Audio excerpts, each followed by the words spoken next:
मतलब मैंने आपको प्रॉब्लम स्टेटमेंट दिया कि मुझे स्क्रीन पे हेलो चाहिए, ठीक है, और आप स्क्रीन पे हेलो ले आए। इस दौरान आपने कितने सॉफ्टवेयर्स यूज किए? I want to display hello on the screen. Code लिख के ना पूरा मुझे, मतलब मुझे तो स्क्रीन पे हेलो प्रिंट करवा दो। कंपाइलर रन करके ना, हाँ कंपाइलर रन करके। हाँ, मुझे तो स्क्रीन पे हेलो प्रिंट करना है। तो मुझे ओवरऑल कितने सॉफ्टवेयर्स की जरूरत पड़ेगी? ये इंटरव्यू में क्वेश्चन पूछा हुआ है, टीसीएस के इंटरव्यू में एक बच्चे से पूछा था।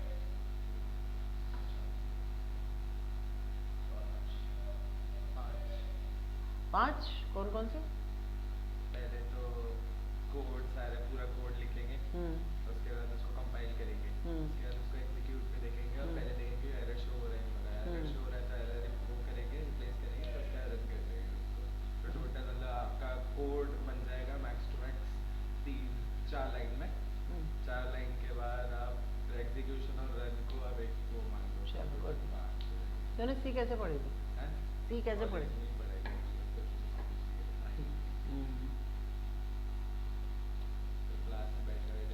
पूरा तो सही नहीं है बट ऑलमोस्ट सही जवाब है, और इतना जवाब भी बहुत रेयर बच्चे देते हैं मुझे, ठीक है। तो गुड, वेरी गुड। मेरा क्वेश्चन है कि अपने को स्क्रीन पे हेलो, मैंने तुम्हें बोला सी में स्क्रीन पे हेलो प्रिंट करा दो बस। अब तुम्हें कितने सॉफ्टवेयर यूज करने पड़ेंगे, ठीक है। अब मुझे स्क्रीन पे हेलो प्रिंट करवाना है, ठीक है। स्क्रीन पे हेलो प्रिंट करवाना है तो सबसे पहले तो मुझे प्रोग्राम लिखना पड़ेगा। प्रोग्राम लिखने के लिए मुझे चाहिए कोई ना कोई एडिटर। प्रोग्राम के लिए मुझे चाहिए कोई ना कोई एडिटर। भाई नोटपैड पे लिखूं, वर्ड में लिखूं, कहीं तो टाइप करूंगी।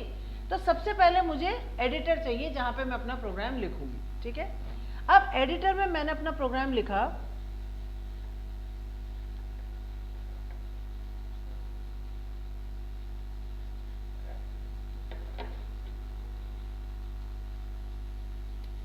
ठीक है। फिर चालू किया मैंने, और फिर इसके अंदर मैंने लिखा printf हेलो। तो ये तो काम मैंने किया एडिटर में। तो एडिटर में मैंने सबसे पहले अपना प्रोग्राम लिखा, ठीक है। प्रोग्राम लिखने के बाद क्या होता है, प्रोग्राम को कंपाइल करते हैं। लेकिन कल अपन ने एक चीज पढ़ी थी जिसमें कुछ स्टेटमेंट्स ऐसे होते थे जो कंपाइलेशन से भी पहले एग्जीक्यूट हो जाते थे। तो कंपाइलेशन से भी पहले चल गए, इसका मतलब कंपाइलर तो नहीं चला रहा ना, उनको कौन चला रहा है? लिखा है भी था प्री प्रोसेसर, ठीक है। उनको कौन चला रहा है? Pre processor. यानी एडिटर के बाद दूसरा सॉफ्टवेयर जो अपना रोल प्ले करेगा वो होगा प्री प्रोसेसर। प्री प्रोसेसर क्या होता है? प्री प्रोसेसर क्या करता है? प्री प्रोसेसर आपकी प्री प्रोसेसर डायरेक्टिव्स को एग्जीक्यूट करता है। प्री प्रोसेसर आपके प्री प्रोसेसर डायरेक्टिव्स यानी उन इंस्ट्रक्शंस को जिनके आगे हैश लगा हुआ है उनको एग्जीक्यूट करता है। यहां तक क्लियर है? अब प्री प्रोसेसर एग्जीक्यूट हो गया, हेडर फाइल आके आपके प्रोग्राम में बैठ गई। आपने 3 लाइन का कोड लिखा, हेडर फाइल की वजह से वो 25 लाइन का हो गया। अब क्या होगा? कंपाइल। अब क्या होगा? कंपाइल होगा, यानी ट्रांसलेट होगा। तो नेक्स्ट सॉफ्टवेयर जो अपना रोल प्ले करता है वो होता है कंपाइलर। तो कंपाइलर ने क्या किया? कोड को ट्रांसलेट किया, ठीक है। अब ट्रांसलेट होने के बाद मैंने जो अपना एडिटर में अपना सोर्स कोड बनाया था, मान लो मैंने उसको नाम दिया माय, तो उसका एक्सटेंशन हो गया .c। तो मैंने एडिटर में अपने सोर्स कोड को नाम दिया my.c, ठीक है। लेकिन जब कंपाइलर ने उसको कंपाइल किया तो कंपाइल करने के बाद सी में एक फाइल बनती है। कौन सी फाइल बनती है? OBJ फाइल, जिसको अपन कहते हैं ऑब्जेक्ट कोड, जिसको अपन कहते हैं ऑब्जेक्ट कोड। और अपन जो टाइप करते हैं उसको अपन क्या कहते हैं? Source code. तो कंपाइलर ने क्या किया? कंपाइलर ने ऑब्जेक्ट कोड जनरेट किया। कंपाइलर ने ऑब्जेक्ट कोड जनरेट किया, लेकिन अभी ये ऑब्जेक्ट कोड एग्जीक्यूट करने के लिए तैयार नहीं है। अभी ये ऑब्जेक्ट कोड एग्जीक्यूट होने के लिए तैयार नहीं है। अब क्या होगा? शायद तुम नहीं थे क्लास में, तुम थे। मैंने सी की लाइब्रेरी के बारे में कुछ बताया था। सी की लाइब्रेरी में 2 तरह की फाइल्स होती हैं। C library contains various built in functions and different header files .h according to their categories. लेकिन साथ में लिखा था header file contain function declarations only, यानी हेडर फाइल में केवल फंक्शंस के नाम होते हैं, उनका कोड नहीं होता। तो उनका कोड, उनकी जो डेफिनेशन होती है वो stored in separate library files, LIB। मतलब सी की लाइब्रेरी में दो तरह की फाइल्स होती है, .h और .lib। .h जो होती है वो नॉट प्री कंपाइल्ड, यानी वो पहले से कंपाइल्ड नहीं होती, वो पढ़ी जा सकती है, उनको आप खोल के पढ़ सकते हो। लेकिन जो .lib फाइल होती है वो प्री कंपाइल्ड होती है। प्री कंपाइल्ड होती है यानी पहले से ट्रांसलेटेड होती है मशीन लैंग्वेज में और रीडेबल नहीं होती। फंक्शन का नाम तो इसमें मिल जाएगा sqrt, लेकिन वो sqrt बना कैसे है उसका पूरा कोड इसके अंदर मिलेगा अनरीडेबल फॉर्मेट में। ठीक है, तो सी की लाइब्रेरी में दो तरह की फाइल्स हैं, हेडर फाइल और लाइब्रेरी फाइल्स। हेडर फाइल और लाइब्रेरी फाइल्स। ठीक है, हेडर फाइल तो किसने जोड़ दी? प्री प्रोसेसर डायरेक्टिव ने। हेडर फाइल को तो आपके प्रोग्राम से किसने जोड़ दिया? ठीक है, अब लाइब्रेरी फाइल को आपके प्रोग्राम से कौन जोड़ेगा, कौन लिंक करेगा? काम करता है चौथा software, that is linker. Linker क्या करेगा? Linker links various library files with your C program. मतलब हेडर फाइल के अंदर, अब math.h हेडर फाइल है, math.h हेडर फाइल में तो 10-15 फंक्शंस होंगे, 50 फंक्शंस होंगे, लेकिन केवल 50 फंक्शन के नाम, उनकी जो एक्चुअल कोडिंग है वो किसमें होगी? अलग अलग लाइब्रेरी फाइल में। तो उन 50 में से जो फंक्शन आपने काम में लिया स्क्वायर रूट, उन 50 में से जो फंक्शन काम में लिया स्क्वायर रूट, केवल उसकी लाइब्रेरी लिंक होगी। कौन लिंक करेगा? लिंकर। तो लिंकर क्या करता है? लिंकर लाइब्रेरी फाइल्स को कनेक्ट करता है किसके साथ? ऑब्जेक्ट कोड के साथ। देखो ये पहले से कंपाइल नहीं है, तो कंपाइलर ने कंपाइल करके क्या बना दी? OBJ file. तो ओबीजे कंपाइल्ड कोड हो गया। लाइब्रेरी में भी पहले से कंपाइल्ड, प्री कंपाइल्ड, लाइब्रेरी में भी पहले से कंपाइल्ड फाइल पड़ी है। दोनों को लिंक करने का काम किसका? लिंकर। तो उसकी वजह से अपने को एरर शो होगा। देखो अभी आती है उस पर भी, वेरी गुड, अभी आती है उस पर भी। तो लिंकर का काम समझ में आया? लिंकर का काम क्या है? आपके कंपाइल्ड कोड को लाइब्रेरी फाइल से जोड़ने का, आपके ऑब्जेक्ट कोड को लाइब्रेरी फाइल से लिंक करने का। अब किसी भी चीज को एग्जीक्यूट करना होगा तो प्राइमरी मेमोरी में होनी जरूरी है। किसी भी चीज को अगर हमें एग्जीक्यूट करना होगा तो प्राइमरी मेमोरी में होने जरूरी है, तो उसे प्राइमरी मेमोरी में डाला जाता है। अपन कंप्यूटर ऑन कहते हैं, अपन कहते हैं यार अभी तो 2 मिनट लगेगा, ऑपरेटिंग सिस्टम लोड हो रहा है अभी, तो ऐसा कहते हैं लोड। लोड जो शब्द है कंप्यूटर में, लोड का मतलब होता है किसी भी चीज का प्राइमरी मेमोरी में आना। यार अभी तो मेरा गाना लोड हो रहा है, पिक्चर लोड हो रही है, अभी तो ऑपरेटिंग सिस्टम लोड हो रहा है। लोड शब्द का मतलब होता है प्राइमरी मेमोरी में आना। तो अब हम अपना प्रोग्राम चलाना चाहते हैं तो वो प्रोग्राम भी किस में आएगा? प्राइमरी मेमोरी में। तो ये काम, आपके कोड को प्राइमरी मेमोरी में लाने का काम कौन करता है? लोडर। लोडर एक अलग सॉफ्टवेयर है जो कि आपके प्रोग्राम को तैयार करता है, मेमोरी में लोड करता है ताकि आपका प्रोग्राम एग्जीक्यूशन के लिए रेडी हो। और फाइनली जब कोड को एग्जीक्यूट करना होता है तो आपका ऑपरेटिंग सिस्टम उसकी क्या फाइल बनाता है? एग्जीक्यूटेबल कोड बनाता है। भाई एग्जीक्यूट करना है तो एग्जीक्यूटेबल कोड बनेगा, कौन बनाएगा? आपका ऑपरेटिंग सिस्टम। और फिर ये exe फाइल रन होती है और आउटपुट नजर आता है। तो कुल मिला के इस प्रोग्राम को स्क्रीन पे हेलो अगर आपको देखना है तो आपको 6 सॉफ्टवेयर यूज करने पड़ेंगे। सबसे पहले आपका editor, preprocessor, compiler, linker, loader and finally your operating system to execute the code. कितनी फाइल्स बनेंगी? एक .c सोर्स कोड के लिए, .obj object code compiled code और .exe ऑपरेटिंग सिस्टम के द्वारा एग्जीक्यूशन के लिए। ये इंटरव्यू की बहुत छोटी छोटी बातें हैं जो इंटरव्यू के समय डिस्कस होती हैं और जिसके बेसिक्स क्लियर नहीं होंगे वो ये जवाब नहीं दे पाए। लेकिन ये जो मैंने पूरी कहानी बोली है, ये पूरी कहानी विंडोज के लिए है। ठीक है, ये पूरी कहानी विंडोज बेस्ड ऑपरेटिंग सिस्टम के लिए। अगर मैं लिनक्स की बात करूं तो लिनक्स में क्या होता है? काफी कुछ तो सेम रहता है।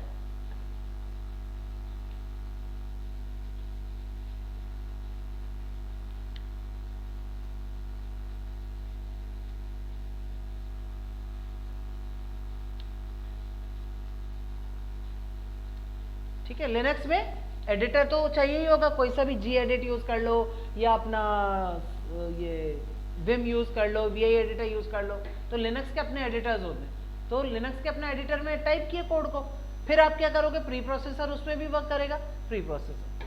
लेकिन जो लिनक्स का कंपाइलर होता है, लिनक्स का कंपाइलर ओबीजे नहीं बनाता, ठीक है। लिनक्स में भी कंपाइलर तो यूज करेंगे ही अपन, लिनक्स में भी कंपाइलर तो यूज होगा ही, लेकिन ओबीजे नहीं बनाता। लिनक्स में हम जीसीसी कंपाइलर करके यूज करते हैं, जीनोम सी कंपाइलर, मैक में भी वही यूज करेंगे, ठीक है। जीसीसी कंपाइलर होता है, ठीक है। ये ओबीजे नहीं बनाता, ये बनाता है a.out फाइल। लिनक्स का कंपाइलर हमेशा a.out फाइल बनाता है, और ये होती है असेंबलर आउटपुट फाइल। ये होती है असेंबलर आउटपुट फाइल।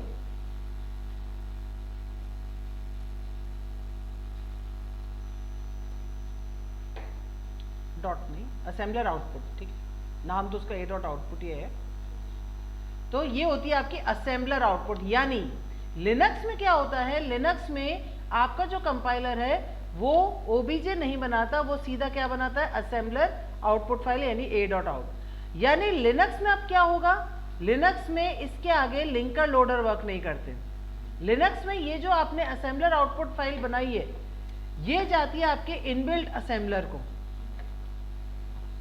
और वो असेंबलर का काम क्या होता है, पढ़ा था अपन ने, असेंबली लैंग्वेज कोड को एग्जीक्यूट करना या मशीन लैंग्वेज में कन्वर्ट करना, और असेंबलर फिर फर्दर उसको कोड को जनरेट करता है, और जो ऑपरेटिंग सिस्टम होता है वो उसको एग्जीक्यूट।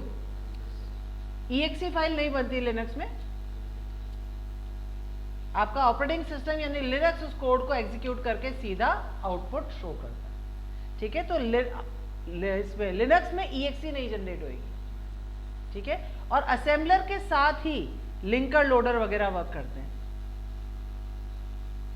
असेंबलर ही उनको लिंकर लोडर में ही लिंकर लोडर इंक्लूडेड होता है, तो लिंकर लोडर का काम असेंबलर ही कर लेता है।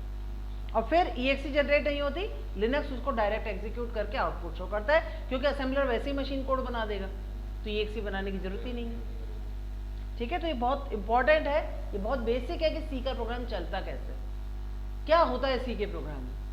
अब आपने अभी एरर्स की बात की थी, ठीक है,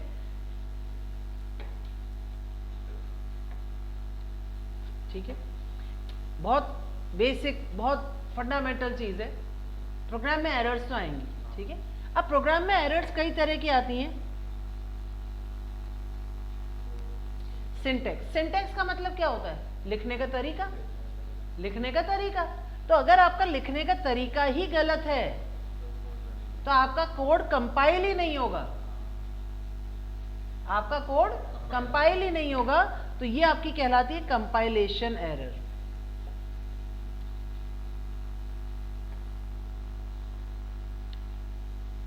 ठीक है, कंपाइलेशन एरर। तो कंपाइलेशन एरर नाम से पता पड़ रहा है, कंपाइलेशन एरर्स वो होती हैं जो कि प्रोग्राम कंपाइल करते समय आती हैं, और जनरली ये सिंटैक्स एरर्स होती हैं, यानी आपके लिखने के तरीके में गड़बड़ है, आपने इस ब्रैकेट की जगह राउंड ब्रैकेट यूज कर लिया, कर्ली की जगह कुछ और लगा दिया, आपने ये ब्रैकेट ही नहीं लगाया, तो सिंटैक्स ही गलत लिखा ना आपने।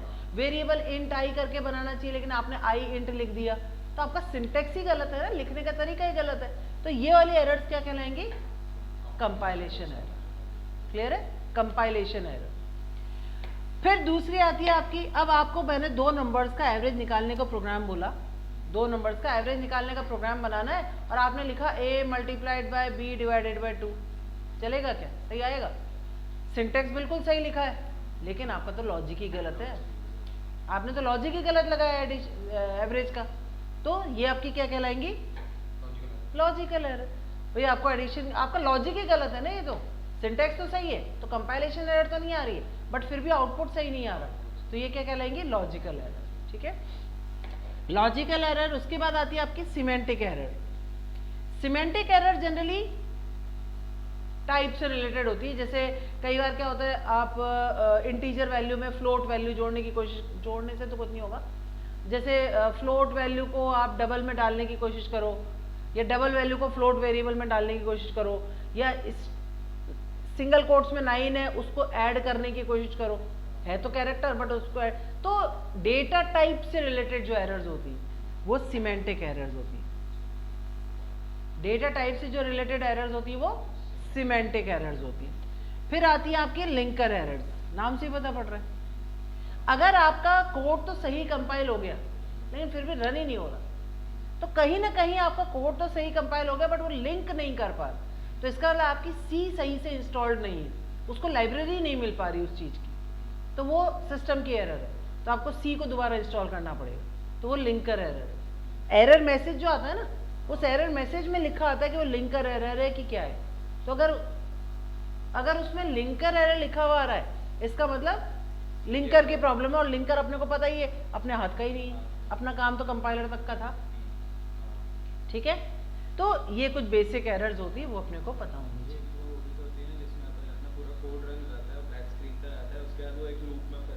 लॉजिकल, आपका लॉजिक ही गलत है, आपने लूप को रोकने का स्टेटमेंट ही नहीं लिखा। जैसे आपको 1 से लेकर 10 तक प्रिंट करना था, आपको 1 से लेकर 10 तक प्रिंट करना था, आपने 1 से चालू किया और कंडीशन डाल दी कि जैसे ही 10 हो जाए मेरा लूप खत्म हो जाए, और आपने उसके अंदर वेरिएबल को घटाना चालू कर दिया। तो जब आप 1 से चालू कर रहे हो और घटा रहे हो तो कभी 10 पहुंचेगा क्या वो? तो आपका लॉजिक ही गलत हो गया ना, तो वो तो इनफाइनाइट ही चलेगा फिर, क्योंकि आपने रोकने की कंडीशन क्या डाल रखी है, 10 होते ही रोकेगा, और आप चालू 1 से कर रहे हो और घटा रहे हो वैल्यू को, तो कभी 10 होएगी क्या? तो इसका मतलब आपका लॉजिक ही गलत है, वो लॉजिकल है। ठीक है, तो ये टाइप्स ऑफ एरर्स भी थोड़ा सा दिमाग में रखना। So that is very very important interview perspectives. Again errors भी बहुत इंपॉर्टेंट है, और अपना ये बेसिक कॉन्सेप्ट है कि आप सी का प्रोग्राम बना तो रहे हो बट ये हो क्या रहा है, चल क्या रहा है ना। कई बार किसी कीबोर्ड में ऑल्ट F9 करने से कंपाइल होता है, किसी कंपाइलर में कंट्रोल F9 करने से कंपाइल होता है, किसी में F11 से कंपाइल और एग्जीक्यूट होता है। तो अपने को पता होना चाहिए कि ये हो क्या रहा है, बेसिक्स क्लियर होने चाहिए। सिंटैक्स तो देखो इंटरनेट पे अवेलेबल है, बट बेसिक्स फंडामेंटल क्लियर होने चाहिए। ठीक है, so that was the way of executing a C program and that was the type of errors. ठीक है, लास्ट अपन ने क्या बात की थी, कहां तक बात की थी?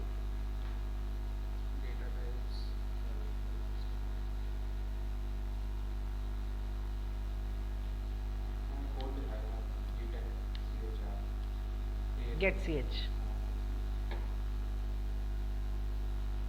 Input output statements in C पढ़े थे शायद अपन ने, लास्ट स्क्रीनशॉट देखो ना क्या है। हाँ, इनपुट printf पढ़ा था। ठीक है, तो हमने बात करी थी input output statements in C. ठीक है, सी के इनपुट आउटपुट स्टेटमेंट फॉर्मेटेड और अनफॉर्मेटेड। अनफॉर्मेटेड में get ch, get ch, get chr practically important नहीं है बट इंटरव्यू में बात हो जाती है उनकी, और फॉर्मेटेड में printf और स्कैनर। ठीक है, वो किसी भी कैरेक्टर की ASCII वैल्यू डिस्प्ले करने वाला कोड, वो प्रैक्टिकली करना। ठीक है, किसी भी कैरेक्टर की ASCII वैल्यू आज करोगे दोनों प्रैक्टिकल, और कोई भी दिक्कत आएगी मुझे स्क्रीनशॉट भेजना। ठीक है, अभी एक और बता दूंगी डेव में प्रोग्राम कैसे चलाना है, लेकिन आज प्रैक्टिकल करना है अपने को। प्रैक्टिकल करने का तरीका क्या होता है? प्रैक्टिकल करने का तरीका वो होता है, सबसे पहले तो जो क्लास में पढ़ाया है वो यूं का यूं प्रैक्टिकल करके देख लो। मतलब अपन, मैं स्क्रीनशॉट ग्रुप में डालती हूँ कोड के भी, तो जो कोड मैडम ने क्लास में बताया था उसको एज इट इज चला के देख लो, वो चल गया, अपने को कॉन्फिडेंस आ जाएगा कि हाँ चल गया। फिर जो क्वेश्चंस मैं आपको करने को दूं उन क्वेश्चंस को करो। बस ये 2 प्रैक्टिकल आप कर लो, एक तो जो क्लास में बताया और जो क्वेश्चन आपको दिए। ठीक है, प्रैक्टिकल करना है, कोई बहुत मुश्किल चीज नहीं है। तो हम बात कर रहे थे input output statements in C. Now we come to operators in C. What are operators? What do we mean by operators? क्या होते हैं ऑपरेटर?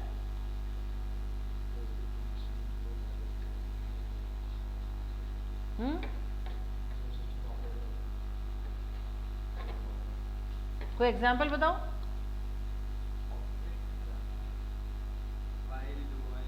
वो ऑपरेटर थोड़ी।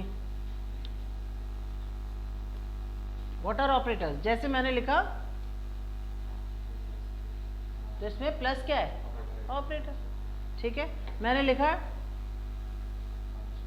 तो ऑपरेटर क्या है? ऑपरेटर से ही तो हमें पता पड़ रहा है कौन सी ऑपरेशन हो रही है। तो operator is simply a symbol. देखो, ऐसा नहीं है कि आपको पता नहीं है ऑपरेटर क्या होता है, और मुझे भी पता है कि आपको पता है, लेकिन हमें बोलना आना चाहिए। जब इंटरव्यू होता है तो हमें टेक्निकल शब्दों में अपनी बात को रखना आना चाहिए। तो operator is simply a symbol that denotes an operation,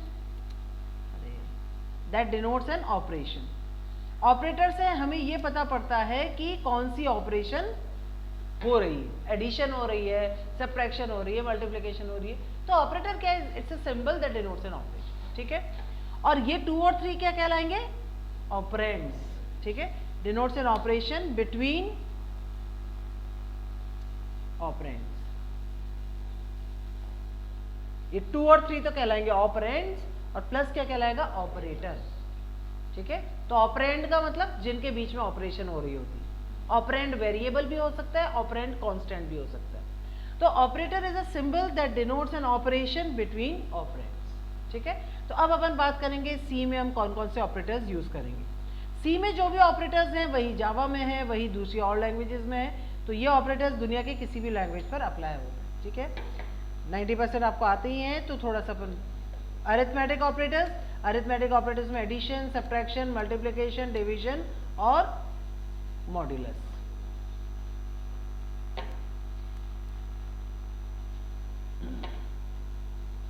ठीक है, एडिशन तो क्लियर है, 2 नंबर्स को जोड़ने के लिए, सब्ट्रैक्शन सब्ट्रैक्ट करने के लिए, स्टार मल्टीप्लाई करने के लिए, स्लैश डिवीजन के लिए, ठीक है। और परसेंट सिंबल होता है मॉड्यूलस ऑपरेटर, जिसको कि हम रिमाइंडर आफ्टर डिवीजन भी बोलते हैं, ठीक है। जैसे मान लो i की वैल्यू है 23, j की वैल्यू है 10, ठीक है। मैंने किया k equals to i plus J, कोई दिक्कत ही नहीं है इसमें तो, ठीक है। मैंने किया k equals to i minus J, तो भी कोई दिक्कत नहीं है।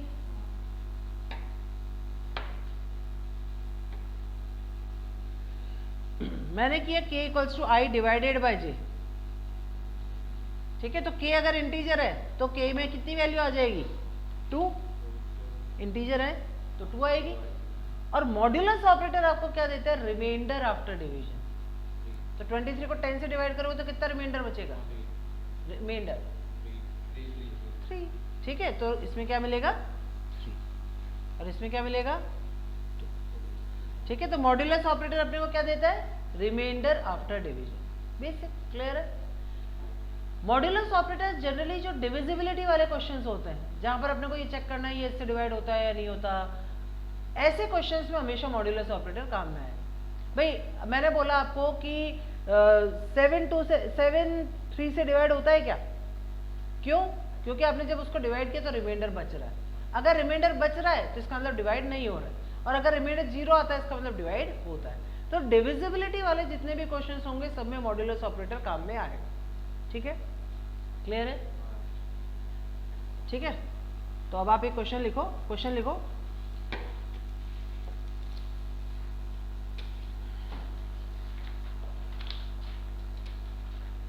पहला तो display the ASCII value,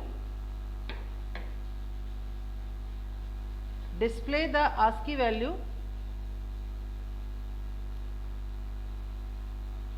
of entered character.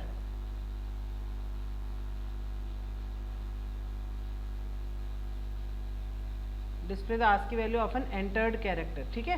तो जो भी आपका कैरेक्टर आपने डाला है उसकी आस्की वैल्यू आपको प्रिंट करवानी है।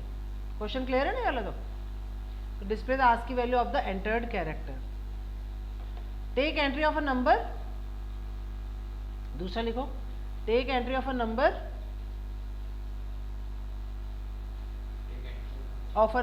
Display its square. Take entry of a number, display its square।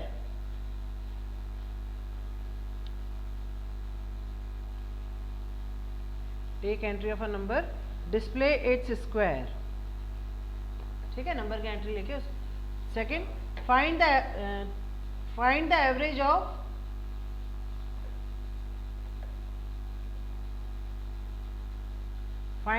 Of two integers।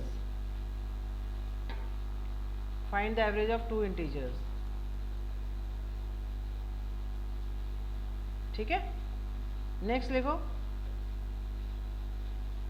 Check the behaviour of check the behavior of slash and percent operator, यानी डिवीजन और modulus operator की बात कर रही हूँ. Check the behaviour of slash and percent operator for negative operands. Check the behaviour of slash and percent operator for negative operands. यानी अगर आपके जैसे अभी k की वैल्यू क्या होगी 2 और इसमें k की वैल्यू होगी 3, लेकिन अगर आपके ऑपरेंड्स नेगेटिव है, इसमें i की वैल्यू -23 कर दी, इसमें j की वैल्यू -10 कर दी, इसमें दोनों को नेगेटिव कर दिया, तो आपके k की वैल्यू, या यहाँ पे दूसरा वेरिएबल कर देती हूँ, उसकी वैल्यू क्या होगी. मतलब आपको ये देखना है कि अगर आपके ऑपरेंड्स नेगेटिव हो जाते हैं तो आपके वेरिएबल की वैल्यू में क्या अंतर आएगा. ठीक है, k और m की वैल्यू आप बताओ. ये टेबल बना लो, इसको कंप्लीट करना है. ये क्वेश्चन का मतलब ये है.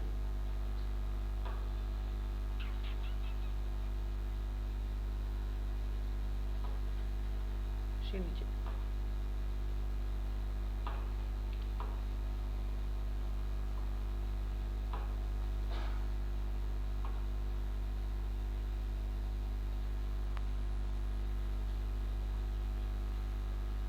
मतलब 23 और 10 के लिए तो अपन ने बात कर ही ली कि क्या आंसर आएगा, लेकिन अगर वैल्यूज नेगेटिव होंगी तो आउटपुट क्या आएगा.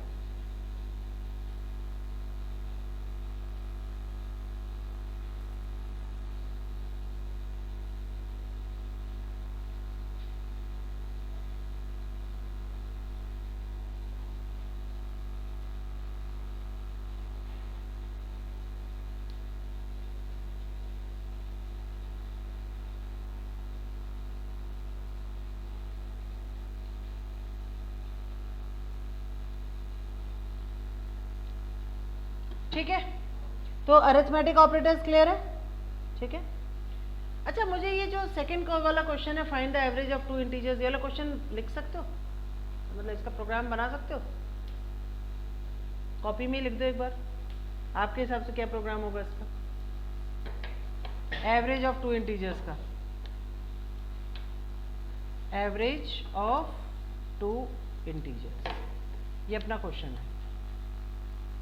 ठीक है, अब मैंने लिखा इन दो नंबर्स लेने पड़ेंगे मुझे, एक n1 ले लिया, एक n2 ले लिया, और आंसर के लिए एक एवरेज ले लिया. फिर n1 में यूज़र से वैल्यू ले ली, n2 में भी यूज़र से वैल्यू ले ली, फिर उसका एवरेज निकाल लेती हूँ.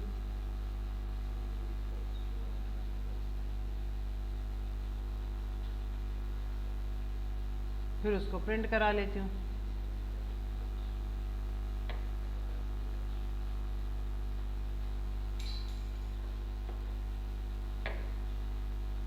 ये मेरा प्रोग्राम खत्म.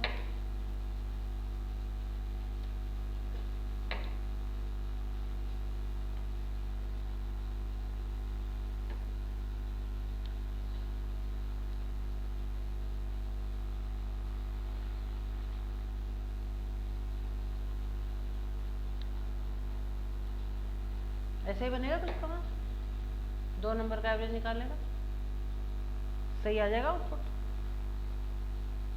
गलत लग रहा है, सही लग रहा है, कहाँ गलती है.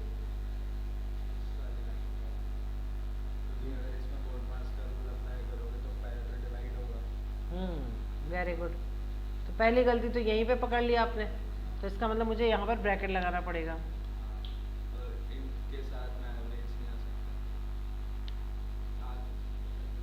ये मैंने यहाँ पे ब्रैकेट लगा दी. अब बताओ, अब आ जाएगा आउटपुट.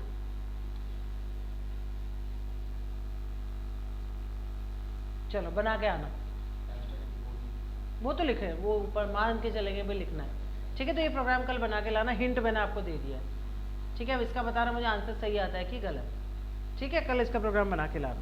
तो यहाँ पर अपन ने बात करी अरिथमेटिक ऑपरेटर्स की. ठीक है, now we come to relational या कंपैरिजन ऑपरेटर.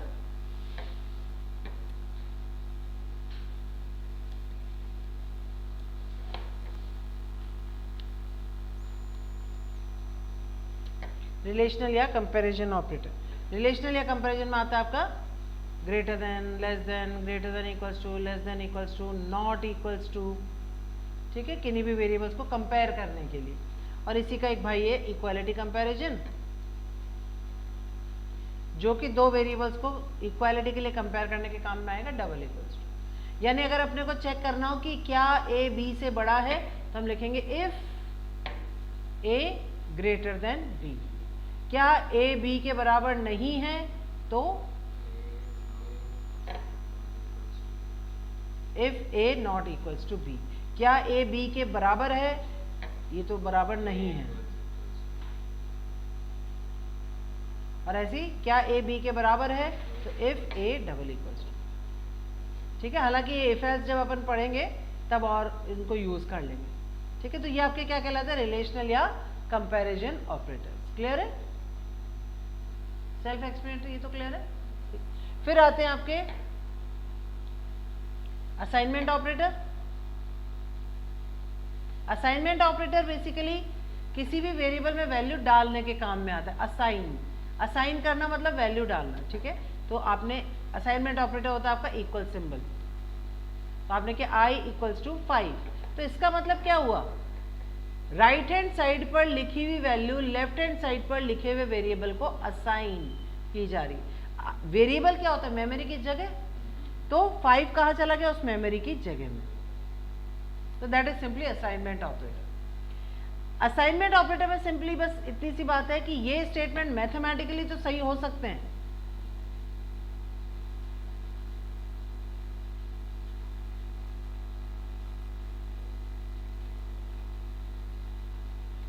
मैथ्स में तो ये चल जाएगा, लेकिन असाइनमेंट ऑपरेटर इस तरह से वर्क नहीं कर सकता। Left hand side of the assignment operator can not B an expression, it can not be a constant value. Left hand side पर हमेशा वेरिएबल ही होना चाहिए, एक्सप्रेशन नहीं हो सकता, कांस्टेंट वैल्यू नहीं हो सकती।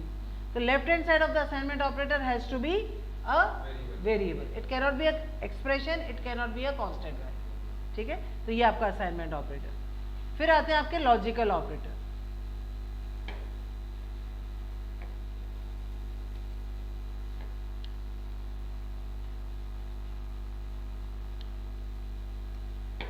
लॉजिकल ऑपरेटर किस लिए काम में आते हैं, लॉजिकल ऑपरेटर, अब देखो रिलेशनल या कंपैरिजन ऑपरेटर से अपन ने क्या किया, कंडीशन बनाई, a ग्रेटर देन 10 या तो होगा या नहीं होगा, a लेस देन 5 या तो होगा या नहीं होगा।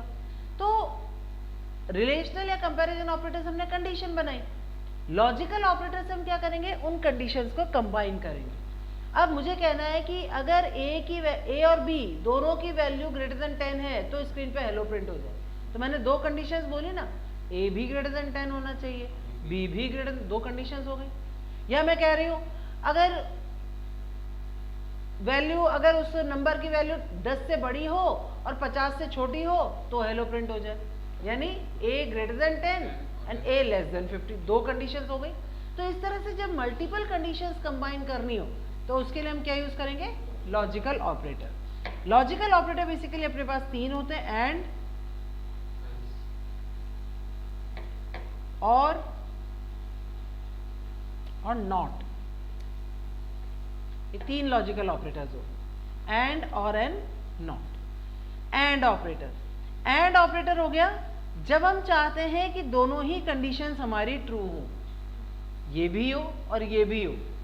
मतलब मैं चाहती हूं कि अगर a और b दोनों की वैल्यू ग्रेटर देन 10 हो, ठीक है, यानी a भी ग्रेटर देन 10 हो और b भी ग्रेटर देन 10 हो, तो स्क्रीन पे हेलो प्रिंट हो जाए।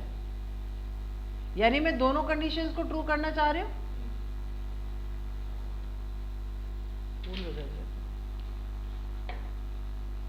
तो अगर a की वैल्यू ग्रेटर देन 10 है,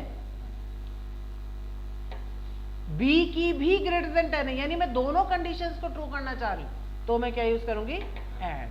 तो इन दोनों के बीच में, दोनों कंडीशंस के बीच में हम क्या लगाएंगे, एंड ऑपरेटर, ठीक है। लेकिन अगर या वाली कंडीशन हो, ये हो या ये हो,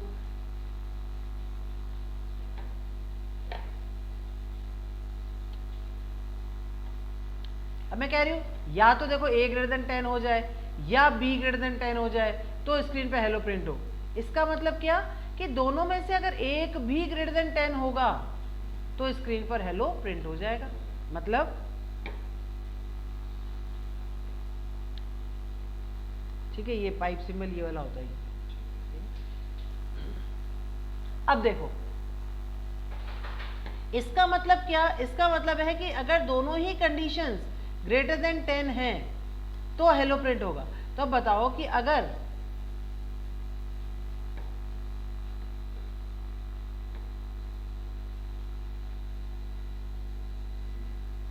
तो क्या हेलो प्रिंट होगा नीचे ऊपर वाले केस में?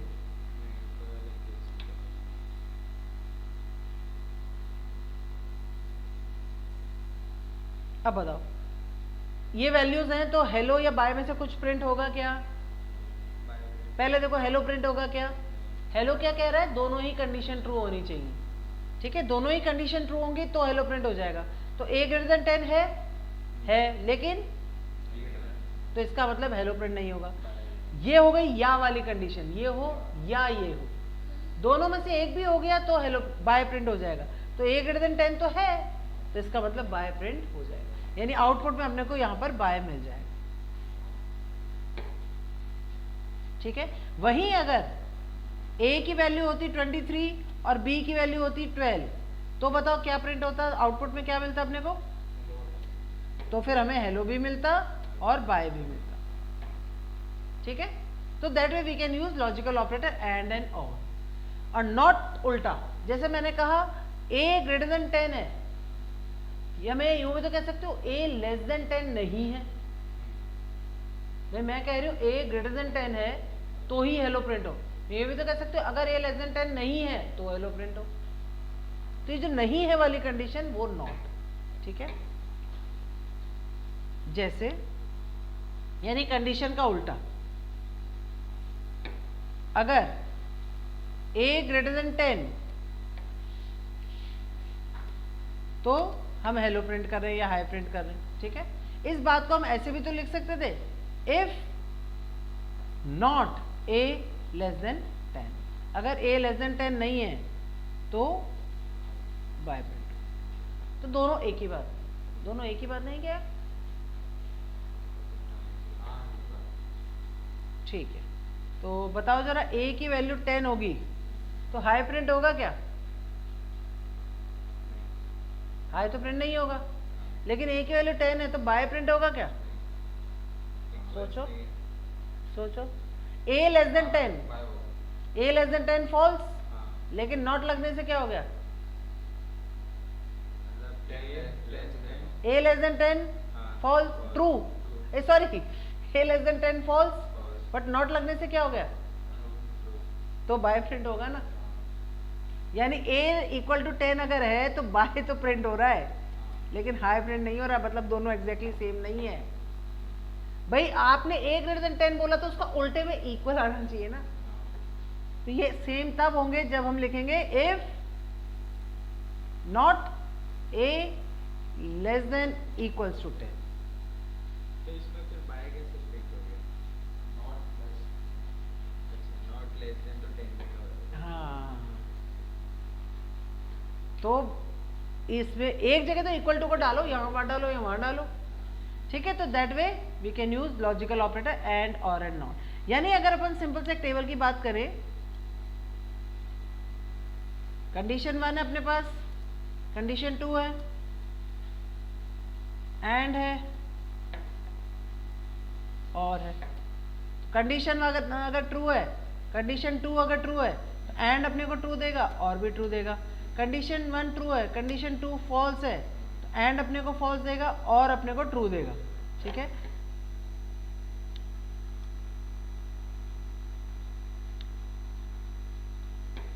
कंडीशन 1 फॉल्स, कंडीशन 2 ट्रू तो भी एंड अपने को फॉल्स देगा और अपने को ट्रू देगा। लेकिन दोनों फॉल्स हुई तो ये भी फॉल्स और ये भी फॉल्स।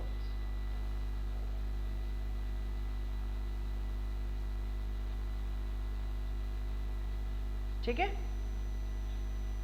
थोड़ा सा इधर। और नॉट कंडीशन का उल्टा, ये अपनी कंडीशन और ये नॉट C1। कंडीशन ट्रू है तो not C1 false, condition false है तो नॉट C1 ट्रू, कंडीशन का उल्टा। ठीक है, तो ये आपके लॉजिकल ऑपरेटर्स। क्लियर है? फिर इंक्रीमेंट डिक्रीमेंट ऑपरेटर्स।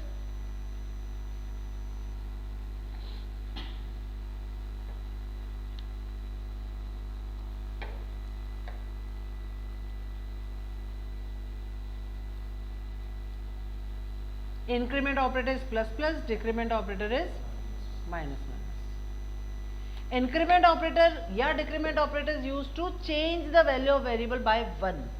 केवल एक या तो बढ़ाएगा या घटाएगा। इंक्रीमेंट वैल्यू को 1 बढ़ाएगा, डिक्रीमेंट वैल्यू को 1 घटाएगा। ठीक है, जैसे आपके वेरिएबल की वैल्यू इंट इक्वल्स टू 5। ठीक है, अब मैंने लिखा प्लस प्लस आई। अब अगर मैं आई को प्रिंट करवाऊंगी तो इट विल डिस्प्ले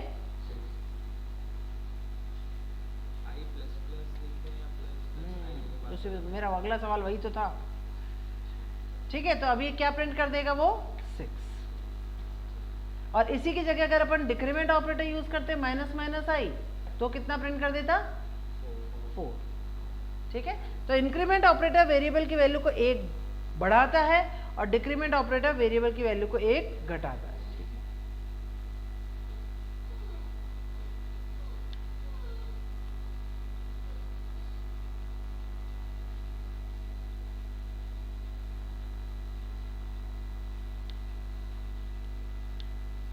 तो अब ये इंक्रीमेंट डिक्रीमेंट ऑपरेटर को हम 2 तरीके से काम में ले सकते हैं। ठीक है, जैसे हमारे मान लीजिए वेरिएबल की वैल्यू है 5। अब इस इंक्रीमेंट डिक्रीमेंट ऑपरेटर को हम 2 तरीके से काम में ले सकते हैं, या तो वेरिएबल के पहले लगा के या वेरिएबल के बाद लगा के। ठीक है, या तो हम लिख सकते हैं प्लस प्लस आई या हम लिख सकते हैं आई प्लस प्लस। ठीक है, वेरिएबल के पहले अगर हम लगाते हैं तो हम उसको बोलते हैं प्री इंक्रीमेंट, और वेरिएबल के बाद अगर हम लिखते हैं तो हम उसको बोलते हैं पोस्ट इंक्रीमेंट। अब क्या दोनों में अंतर होता है कुछ? अगर मैं यहां पर आई की वैल्यू को प्रिंट करवाऊं तो क्या आउटपुट आएगा?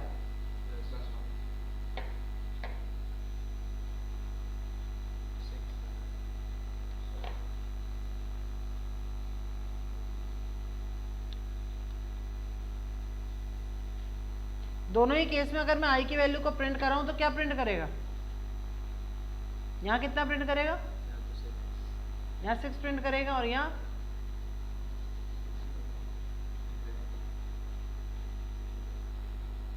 कितना प्रिंट करेगा? 6 करेगा। दोनों में 6 है तो फिर अंतर नहीं हुआ दोनों में? दोनों में ही अगर आउटपुट 6 आ रहा है तो फिर इसका मतलब post increment pre increment exactly same हो गए। दोनों में तो कोई अंतर ही नहीं है।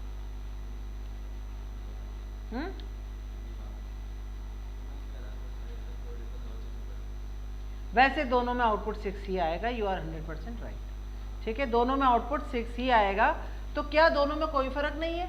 क्या इंक्रीमेंट डिक्रीमेंट ऑपरेटर में प्री और पोस्ट में कोई अंतर नहीं है? अंतर है। ठीक है, अगर मैंने यहां पर लिखा होता j equals to plus plus I, या मैंने इधर लिखा होता j equals to I plus plus, अब हमारे इस i के ऊपर 2 ऑपरेशंस हो रही हैं। एक तो हो रही है इंक्रीमेंट और एक हो रही है असाइनमेंट। हमारे i के ऊपर 2 ऑपरेशंस हो रही है, एक हो रही है इंक्रीमेंट और एक हो रही है असाइनमेंट। प्री का मतलब क्या होता है? पहले। तो प्री मतलब वो पहले i की वैल्यू को इंक्रीज कर देगा। तो i की वैल्यू कितनी हो जाएगी? 6। उसके बाद उसको असाइन करेगा तो j की वैल्यू भी कितनी हो जाएगी? 6। ठीक है, i की वैल्यू तो 6 हुई, j की वैल्यू भी कितनी हो जाएगी? 6। ठीक है, तो यहां पे तो आउटपुट दोनों का 6 6 है। अब यहां पे देखते हैं, यहां क्या है? पोस्ट का मतलब बाद में। तो पहले ये i की वैल्यू को j में डालेगा तो j की वैल्यू कितनी हो जाएगी? j की वैल्यू कितनी हो जाएगी? 5, जे की वैल्यू अगर आप प्रिंट कराओगे तो कितनी मिलेगी 5, और आई की वैल्यू आपको कितनी मिलेगी 6। यानी प्री इंक्रीमेंट और पोस्ट इंक्रीमेंट में अंतर तब आता है जब उस वेरिएबल के ऊपर आप कोई दूसरी ऑपरेशन भी परफॉर्म कर रहे हो। अगर आप कोई दूसरी ऑपरेशन भी परफॉर्म कर रहे हो तो प्री इंक्रीमेंट का मतलब होता है पहले इंक्रीज करेगा बाद में दूसरा काम, और पोस्ट इंक्रीमेंट का मतलब होता है पहले दूसरा काम करेगा बाद में वैल्यू इंक्रीज करेगा। क्लियर है? तो दैट इज प्री इंक्रीमेंट।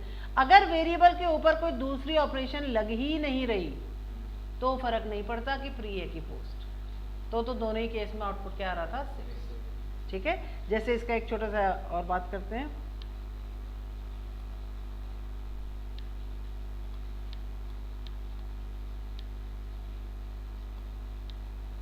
ठीक है, अब मैंने लिखा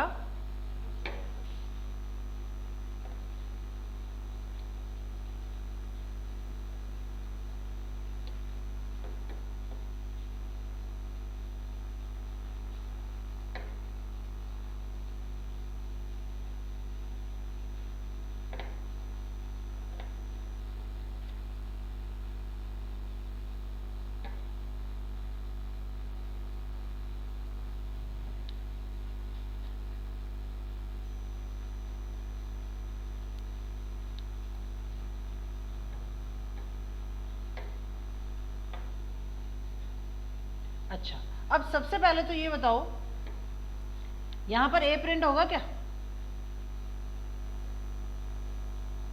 मुझे एल्स भी लिखना चाहिए था, चलो लिख देती हूँ।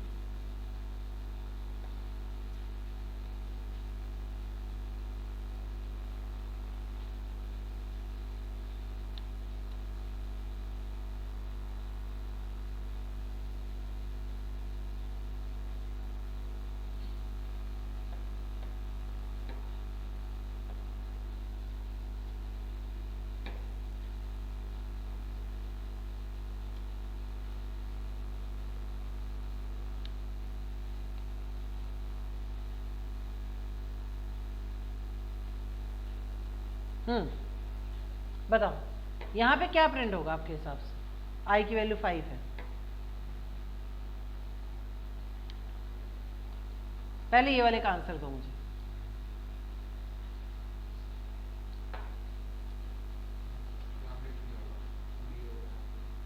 क्या या तो ए होगा या बी होगा ना, इफ है और एल्स है। बताओ ए पे होगा कि बी होगा? बी, हाँ, क्योंकि आई की वैल्यू 5 है, कंडीशन फॉल्स। ठीक है, तो इसमें तो ये प्रिंट होगा। परफेक्ट, ठीक है, बिल्कुल सही जवाब, आपको कुछ भी नहीं मिलता, बट आंसर सही है। फिर आते हैं इस पर आओ, इस पर बताओ।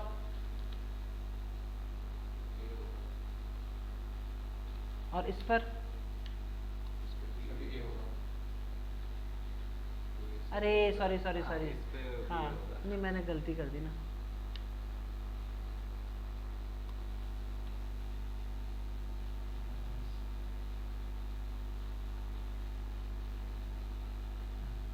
अब बताओ, अब इसमें क्या होगा? अब इसमें क्या है? प्लस आई, तो आई की वैल्यू कितनी हो जाएगी? पहले इंक्रीज करेगा फिर पुट करेगा, तो आई की वैल्यू हो जाएगी 6 ग्रेटर देन 5, ट्रू, तो प्रिंट कर देगा ए। तो इसमें क्या प्रिंट होगा? ए। ठीक है, लेकिन इसमें क्या होगा? आई की वैल्यू 5 है, आई प्लस प्लस बाद में इंक्रीज करेगा, पुट पहले करेगा, तो पुट कितनी करेगा? 5, कंडीशन फॉल्स, तो क्या प्रिंट करेगा? बी। ठीक है, लेकिन अगर यहां पर ए की वैल्यू आप प्रिंट करवाते तो वैल्यू कितनी प्रिंट होती? वैल्यू 6 दिखाता, लेकिन फिर भी फॉल्स बताता, तो कंफ्यूजन होता है कि ऐसा क्यों हो रहा है। ठीक है, तो जो आउटपुट वाले क्वेश्चंस होते हैं ना कंपनीज के टेक्निकल राउंड में, वो इसमें बेस्ड होते हैं। तो pre increment and post increment, तो these are the basic operators which we use in C. ठीक है, थोड़ा सा इनको रिवाइज करना है ना, जो क्वेश्चंस मैंने दी इनको करना। अच्छा, कल संडे, कल थोड़ा सा जल्दी रख लें क्लास, ताकि शाम को आप लोग फ्री रहो, आप भी घूमो फिरो।